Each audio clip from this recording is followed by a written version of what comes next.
What's up, everybody? Welcome to GOTO Book Club. I am Ricky Robinett. I lead up developer relations at Cloudflare, and I'm super stoked to get to chat to Ashley Peacock today, who wrote Serverless Apps on Cloudflare. Ashley, you want to share a little bit about yourself? Yeah, hi everyone. I'm Ashley. As Ricky said, I'm the author of Serverless Apps on Cloudflare, book all about Cloudflare, and I am a staff engineer here in London. And yeah, that's me. Awesome. You said a book all about Cloudflare. One of the things you and I have talked about is sometimes when we say to a developer, like, have you heard of Cloudflare?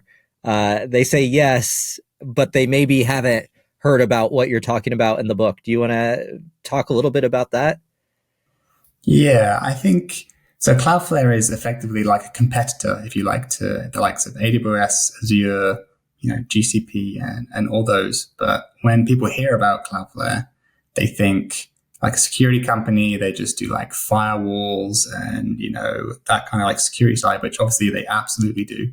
But the side I'm more interested in and the side we're going to talk about today is the developer portal side of the platform where you could deploy your apps. There's databases, caches, basically everything you need to build your applications. And from my point of view, I wrote the book because I felt like it was kind of underutilized, if you like. Not many people knew about it. I think it's gaining a bit more traction now. But yeah, that was my kind of driving force behind writing the book. Awesome. Yeah. And I love telling the story a little bit of how the platform happened. If it's not too much of a divergence, which is to build the Cloudflare network, often people think of us as a CDN or security company. We had to put data centers all over the world. And as we did that, something interesting happened, which is customers said, hey, you have these data centers everywhere close to our users. Can we run our code on those servers? And it was a thing that actually we didn't set out to do, but customers kept asking for it. And originally to like customize their CDN and do different custom rules, we put this workers layer that let them customize things with JavaScript. And then it just kept growing from there. So I always love that side of the story just because it's such a customer driven part of our platform. Yeah, I remember. I think the first time I did anything on Cloudflare was that initial kind of I can't remember what they were called, because I don't know if they were called workers initially, but it was effectively like editing JavaScript in the browser to modify like HTTP headers was like the very first thing. And obviously at that point I was like, oh, this is terrifying. I'm writing JavaScript like in my browser and I have no idea if it's going to work. But it's come a long way now. So, and I think the first app I built was like a Discord bot. And I remember even then, this was probably 3 or 4 years ago. And I think there was only like workers and maybe KV was the only storage. So even then, it was still a little too green to build like full apps on. But nowadays, I feel like it has, everything you need. I love hearing everyone's first apps. And I do think the best kind of coding is a little terrifying where you're doing it and you're like, what is going to happen here? And so I like that you had that feeling a little bit in the early days. Uh, so the book, talk about what is in there, the things you show people, what they'd learn if they went through it. Yeah. So I think it tries to cover all the key parts of the developer platform. So it kind of takes a series of mini projects and breaks them down into kind of sizable chunks where each chapter effectively focuses on a different product. So we've talked about workers here, for example, and you can think of workers, the nearest parallel I can draw is AWS Lambda. It's very different in terms of like runtime and how you build on it, which the book will cover, but that's the nearest parallel I can draw that, most people have heard of Lambda. So it's the easiest one to draw. Moving on from workers, you'll learn how you can use databases. So D1 is Cloudflare's SQLite database. There is KV in there for caching. There is R2, which is effectively like AWS S3. It's compatible with S3, so it does the same job.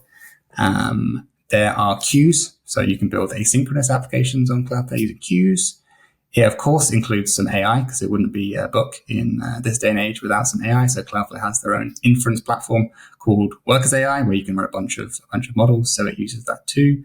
And yeah, using the suite of products, you build a bunch of projects that will teach you how to use each product. And I think each of them has some unique things to Cloudflare that's important to learn, especially like I talked about.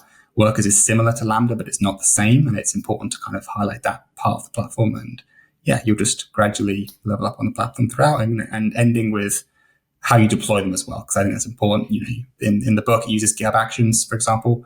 And yeah, that's pretty much it. What is your favorite thing you've built on the platform? I think one of the things I built lately, and I demoed it at a developer worker night a few weeks ago, is an email-based AI support agent that can also do live chat and also do human in the loop.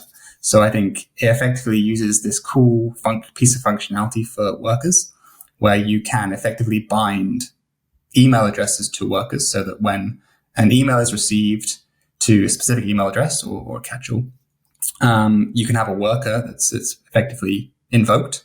Some code is executed, and then you could do whatever you like with it. And in this case, you could send an email to this AI support agent and then get a response back via email. Nice and easy. But then similarly, you could flip over to a live chat and then live talk to the AI as well. And then there's also a mechanism where a human could join that live chat. And I think the thing that brought this all together that I actually haven't mentioned yet, and I can't believe I didn't mention it earlier, of course, is kind of Cloudflare's party piece, as I often call it, of durable objects, which every time I explain what a durable object is, it changes. I feel like I describe it slightly different every time, but I think I've settled roughly on that it's like mini little servers that you can deploy pretty much, anywhere in the world. And it's durable in that it has state built into it. And whenever that particular instance, so in this case, going back to the email agent, you have, a support case is one durable object. So it kind of maps one-to-one to your kind of key entities. And then it has a bunch of kind of cool pieces of technology built on top of it. And in this case, it uses WebSockets. So it has WebSockets built into it, which really enables kind of those real-time applications like a live chat, for example. I love hearing you explain things. And also, if folks listening don't follow you on social media, you do these great posts where you do a detailed breakdown of different concepts. So not just the book, you can get it online live. And thinking of agents, can we zoom out just for 1 second? And can you give how you think about agents in general and explain them? Ooh. It's going to be a fun one because I feel like everyone has their own definition of what an agent is. I guess the kind of leading one that I think Anthropic has is it's kind of an autonomous thing that can do its kind of a job on its own is kind of like the high level explanation of what I would say an agent is. With simpler things just being, just prompt engineering, right? But an agent has a kind of more, a bit of life cycle to it, a bit of autonomy to it. It can do things on its own. You can give it a task and it can go off and do it, et cetera, et cetera. Yeah, I like that a lot. I had someone describe it recently as an agent can both read and write from the internet, which was a very easy way for me to grok it, of like it can go out and consume the internet, but it also can take action and leave an impression on the internet. Was an interesting way to describe it. Yeah, I think that one makes sense to me. And I think like Cloudflare has its own agents package, right? So I think that's one of the newer things that it's not in the book because I think Cloudflare produces a lot of stuff in a rapid rate, but it's effectively like a framework to wrap a bunch of kind of common things that you need to do with agents. So like I just said, it uses durable objects under the hood, I believe.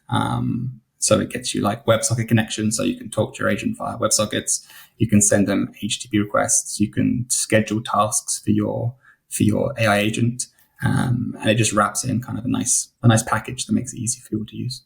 Yeah, next edition of the book, it'll make it in. Yeah. I don't want this to be too rose-tinted view on things. What are some of the things that you think surprise people when they're using the platform that you cover in the book that people have to think about? I think the main thing is if you're used to, let's just say AWS, because it's the easiest one, it's the biggest one, and you're deploying, let's just say you're deploying a Lambda to a specific region, right? Because by default, Lambdas are deployed to a given region. With Cloudflare, when you're deploying a worker, it's deployed globally. There is no region. Even if you want to, you cannot deploy it to a single region. It's going to go everywhere, which has benefits. So if I'm in London, you're over, I think, in New York. Yeah, in New York. Yeah. So if I, deploy something to Cloudflare and we both access that website, you're going to get served from the data center that's on the East Coast, and I'm going to get served from a data center that's here in London. And that's obviously going to reduce the amount of time, the amount of latency that I'm going to get to the application. It's going to be snappier and just quicker, which is nice. But when you throw in other resources, let's say you've got a Postgres database that's hosted in AWS, like a legacy database. Yep. And you don't configure things properly in your worker, you're going to suddenly be feeling like, oh, my app is really slow, because for you in New York, your request is going from New York to, let's say, Europe every single time. And that's going to increase. If you're doing like 10 database queries, for example, it's got to go back and forth every single time. And that's where things like smart placement comes in, where you can effectively enable smart placement, and then Cloudflare will automatically place your worker in the place is going to reduce the latency the most. So in this example, if the database is in Europe, it makes sense that the worker is in Europe, because then the round trip time from the worker to the database is minimal. You do increase the latency, obviously, from the end user to the initial worker, but overall it's going to decrease your latency. So that's like one thing where you have to think in global terms. I think is one of the more tricky things. Yeah, I agree. And I want to talk a little bit about DX, but I'm going to keep it on this thread of things that surprise people to start. One of the things you have to walk people through in the book is bindings. Can you talk a little bit about bindings? And I have found it always takes people just a minute to wrap their head around it. And then once they get it, they love them, but it's a new concept for a lot of folks.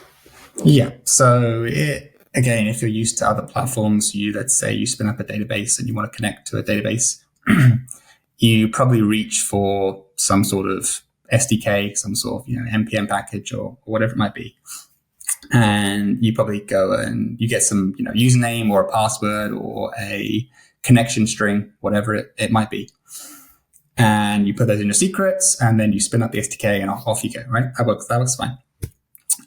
With bindings, what you actually do is you create the resource in the same way you would in the other example. You create a database, create a cache, whatever it might be. And then you just get given an ID from Cloudflare normally for that resource. You put it in a configuration file in your worker, which is called a wrangler.toml, or recently you can use JSON for that wrangler file. And it basically configures or binds your worker to that resource, let's say a database. And then what happens at runtime, and there's no need to use any secrets, you don't have usernames, passwords, just the ID.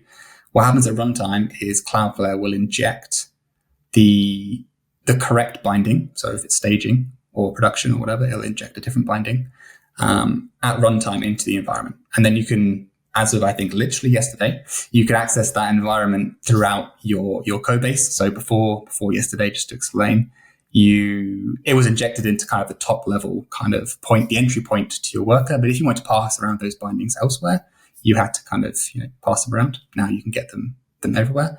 But effectively, it's like, and the way I always talk about it is automated kind of platform level dependency injection. Right? You don't have to worry about it yourself. You just know that when the worker runs, you're going to get an object injected.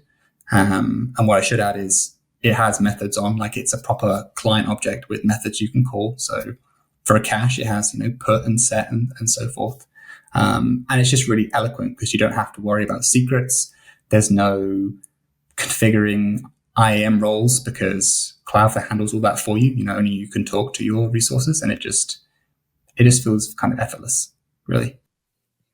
Yeah. I did a demo last week and I showed the AI binding, and people really like faces of shock when they realized, wait, I don't have to get API keys. I don't have to do that whole song and dance. And so I hope more platforms embrace this model selfishly just because as a developer, it makes my life so easy. Yeah. And I think if you extend it, I think we're talking about bindings here. And one of the other common things you need to do is you often need to call between services, right? So service A calls service B to do something. And that's really common in, let's say, a microservices architecture, for example. And with service bindings with Cloudflare, you can effectively bind two workers together and you get the same sort of thing where it's injected at runtime, same as a binding. But rather than you having to like fetch via HTTP, for example, going over the internet and so forth, the actual networking is kind of internal to Cloudflare. You don't worry about it. And I think quite commonly they'll even run on the same data center, same machine. So there's no real latency, and it removes a lot of the problems of the fallacies of cloud computing. You know, the network's not reliable, blah blah. But it removes, I guess, some of those. It feels like a bit of a cheat code. And you can even go as far as, rather than having to, serialize JSON between your two workers, it even supports RPC. So you can literally just call methods between two services, and then you don't have to worry about serializing, deserializing data. And again, all those security concerns around, having to have API keys between your two services and all sorts of stuff just goes away. So I think it just simplifies things for a lot of developers. Yeah, I agree. More broadly on developer experience, how do you assess developer experience when you're using a new tool? It doesn't even have to be Cloudflare, but you're sitting down, you're thinking about what you're going to build. How do you decide, hey, I really like this DX, or hey, this is leaving a bit to be desired? I think for me, the way I like to think about it, and the reason why I like Cloudflare, and other things as well, but I think, recently Cursor is one that I really like as well. So if I just shout out something that's not Cloudflare, I love Cursor. It's things that empower me to focus on the things that I care about. So I like to write code, and I like to deploy, applications simply and easily. And with the things I just mentioned, that's exactly what they allow us to do. It feels like the tool or the platform is working in my favor and working for me, rather than me having to, fight the platform. I get my IAM roles slightly wrong, and suddenly my worker or my Lambda can't talk to my database or whatever it might be. So yeah, I think for me, the real focus is on empowering the developer to do what they enjoy and offloading as much responsibility as possible to the platform, I guess. To steal one of AWS's kind of things is that they were kind of founded on, I feel like it's something like they do the undifferentiated heavy lifting, which, don't get me wrong, I use AWS in my day job all day long. It's a fantastic platform, but it's also humongous and riddled. Like, it's got so many years of trying to add more and more and more, and it just builds up where challengers have the opportunity to challenge that space because they can do things simpler and they don't have all those years of kind of legacy systems to try and plug in. So yeah, I think that's what I think about when it comes to DX. Yeah, and also a huge Cursor fan. Walk me through how you're building with the assistance of AI now. What's your process? You're sitting down to write a new application or update something you've already built. How does that all go with you? I think it depends largely on whether I'm like doing my day job, where I also have the luxury of using Cursor, or my side project. So doing my day job, like I said, it's AWS, it's Ruby on Rails, it's there's a few things on Cloudflare, but not hugely. But either way, it's using Cursor because recently I compared kind of Cursor and Copilot, because Copilot brought out their own kind of agent thing. And it feels like Cursor, at least with its tab completion, kind of reads my mind quite often, whereas I don't find Copilot does. And I kind of lean into the composer a lot because I find it just better in Cursor, where I feel like you see a lot of people kind of say, oh, it doesn't work for me, or it writes rubbish code, or whatever it might be, which in some cases is definitely true. Yeah. But I think the thing that I focus on with the AI is getting it to do the 80% of the work, like the boring work, like the loops and the if statements and things that I just have written like 10 million times that I don't need to write again. and then allowing me to focus on like really kind of honing in on the final kind of 20%. And what I find, particularly in my day job, where it's a bit more representative because it's a code base with millions and millions of lines of code. It's a huge monolith. I think there's lots of talk of like, is AI going to replace engineers? It's focusing on the people with like domain knowledge and better prompting the AI. They're going to get more out of it. Yeah. Yeah. There's something about knowing how to talk to the AI and knowing what to ask for that you can't just tell it anything and get the right answer that I think people miss out on. Yeah. I think bringing it back to Cloudflare in particular, I think if you prompt it, sometimes it might use some old, out-of-date stuff, which obviously is one of the problems with LLM. They have cutoff dates. But I've been using the cursor rules that they shipped, the mega prompt. And I find that helps a lot because it basically just keeps it up to date with the latest kind of platform developments rather than relying on the LLM's trailing, which is not always up to date, especially with a platform that moves quite quickly. Yeah.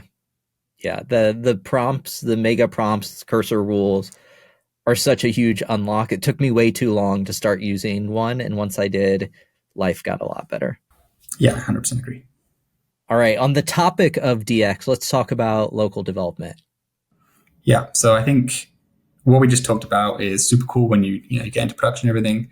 And we've talked about bindings. And one of the tricky things you have is when building applications locally, you need to, emulate databases, caches, queues, whatever it might be.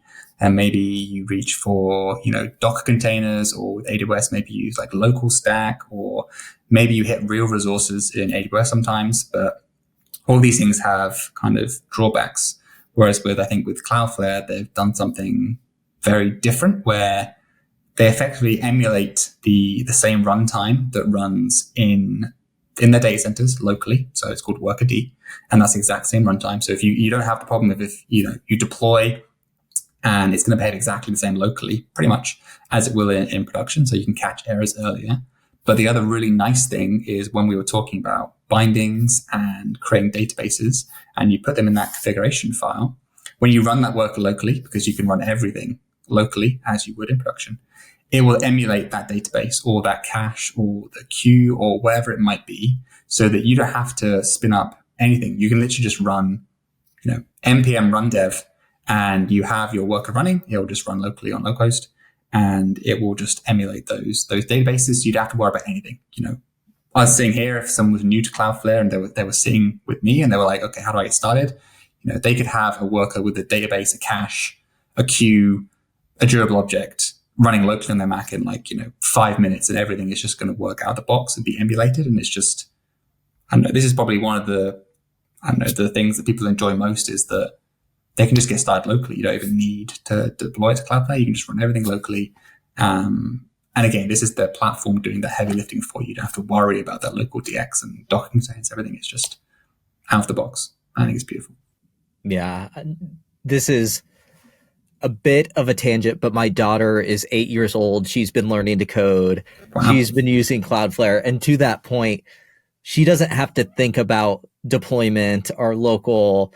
And I remember the time I set her up with her first D1 database because she needed to store some stuff. And she's still grasping what a database is. Yeah. But she's not having to learn it through setting up a server with a database. She's learning it through the concepts that she's using the database for. And so just so powerful. Wow, that's super cool. We talked a lot about workers. We've touched on some of the other components, but in the book, I love that you kind of take each product by chapter. Can you walk me through a little bit of the data and storage side? So KV, D1, R2, everything in that part of the world. Yeah, I think KV is a good one, because I think if you look at KV, and I've heard some people kind of say, oh, it's like Redis, which the interface is very like Redis. So if you looked at it and didn't read the docs, and I think this is where things like reading books and things online helps a lot. you then might be confused why your reads and your writes are like taking a little bit longer, or perhaps sometimes you read and you get something back completely different from what you wrote 2 seconds ago. So to explain that one, while the interface is like Redis, it's eventually consistent under the hood. So when you write, they're a little slower, and it's designed to be read heavy. So for caching things like configuration and like, JOT tokens, for example, if you're doing auth, it's perfect for that kind of stuff. And what happens when you write is it writes to like a central data store. So it's a little bit slower.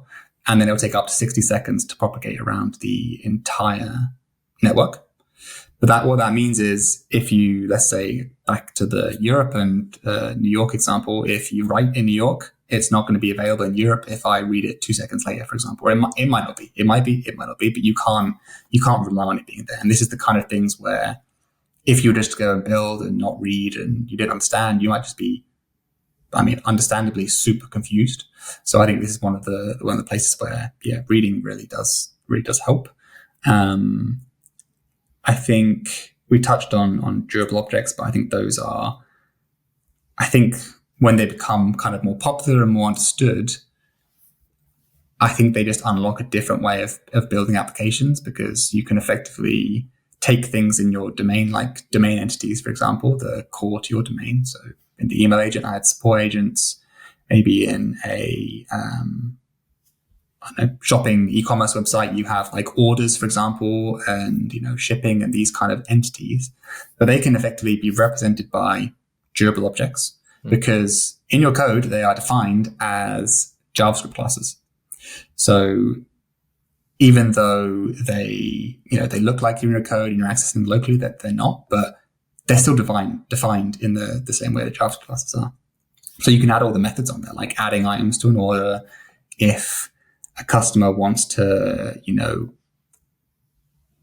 ask about their order, right? You can talk directly to that order, and it's kind of hard to convey without like actual code on the screen. But it's just, I don't know. It feels like a different way of building applications to anything I felt. So they're very, very powerful. I think one worth also touching on that recently came out is workflows, which I really enjoy. So I think in recent times, I really I guess it's like a growing kind of trend is durable execution, right? So being able to recover from failure, where let's say to complete a piece of work, you might have, 10 steps that you just carry out. And on step 5, you make an API call and that API goes down even for a second, right? And all of a sudden now, what do you do? Do you roll back your last 4 steps? Do you have your own way of retrying? How do you know that the state before that you might need in this step is still there?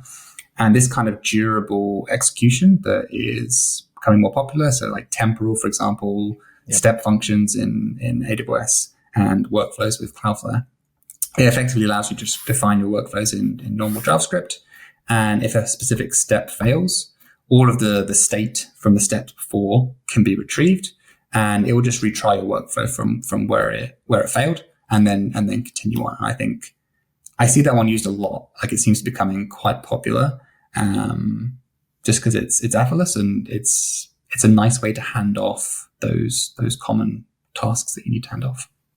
Yeah, it's such a problem as developers we've all faced before. And then I've been using it in the agent space because I feel like agents are so workflowy as well. And they often go through these steps. And I have lots of concerns of what if, it's browsing the internet and things just go haywire. Like I want that step to abort and try again. And there's lots of benefits to those retries when you're doing something that's non-deterministic too. Yeah, absolutely agree. We touched on the data and storage side. Let's talk a little bit about the AI side. So Vectorize, AI Gateway, Workers AI. How are you thinking about all of that and using it? Yeah, so to take them one by one, let's take Vectorize first. So Vectorize, as the name suggests, is Cloudflare's vector database. And this effectively is key in things like RAG systems where you need to be able to insert your knowledge base for your agent such that when you want to do your RAG, when you pull the relevant context for a user query, you can query Vectorize and say, hey, here's the user input. give me, the 5, whatever, 10 most relevant piece of information based on, let's just say, cosine similarity, for example. Yep. So that's Vectorize in a nutshell. Super useful if you're doing RAG. And again, super easy to use. It's super easy to use. Workers AI, as I mentioned before, is Cloudflare's global inference network. So again, like I said, everything pretty much on Cloudflare is global by design. And Workers AI is no different. So they have GPUs around the globe so that when you're running your AI workloads, there's not increased latency. Your worker and the GPU are probably very, very close to one another. That's going to reduce the amount of time that it takes to generate that response. And they have kind of a plethora of open source models. So they're probably the flagship ones are probably the Llama models and the DeepSeek models. Those are all in there. There are Whisper models and all sorts of things. So they have a pretty strong catalog, at least in terms of open source models. You're not going to find Anthropic and OpenAI or whatever, but you will find lots of open source models. And then if you are using, let's say, OpenAI, Anthropic, there is AI Gateway, which I think if you're on the workers pay plan, which is $5 a month, you get that for free. And as the name suggests, it's just, you can funnel all your requests through AI Gateway, and it will allow you to do things like rate limiting. There is caching in there so that you don't actually have to hit your downstream LLM provider. It will just cache it at the gateway. You can obviously configure that so you don't have to cache all the time. And they're adding new features like guardrails, I believe, are coming so that you can detect things at the gateway level to prevent abuse and harm, personal information, that kind of stuff. So to me, because it's free, and if I'm using a downstream provider, it makes complete sense to put it through the gateway, because I just get all these features for free that are going to speed up my app and make it safer.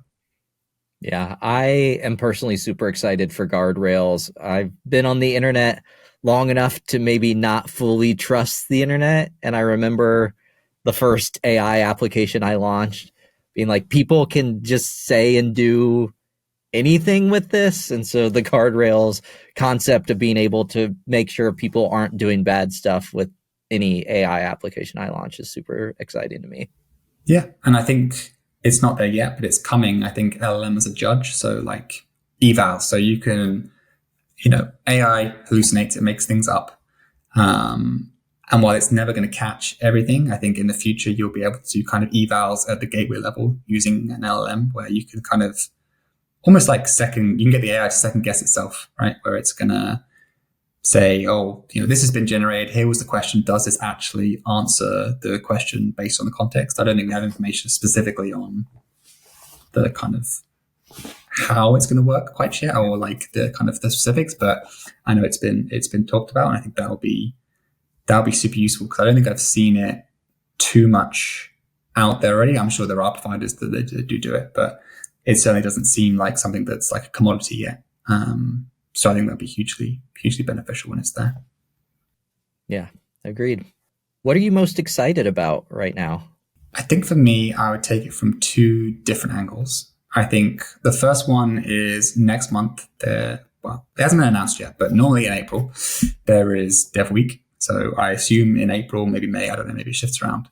There's Dev Week, and if you want to see what is coming to the platform, Dev Week is the perfect week, because there'll be lots of announcements, product developments, new products and stuff. And it's a really cool week. It's a lot of work for me because I try and cover all the announcements, so it's kind of hard.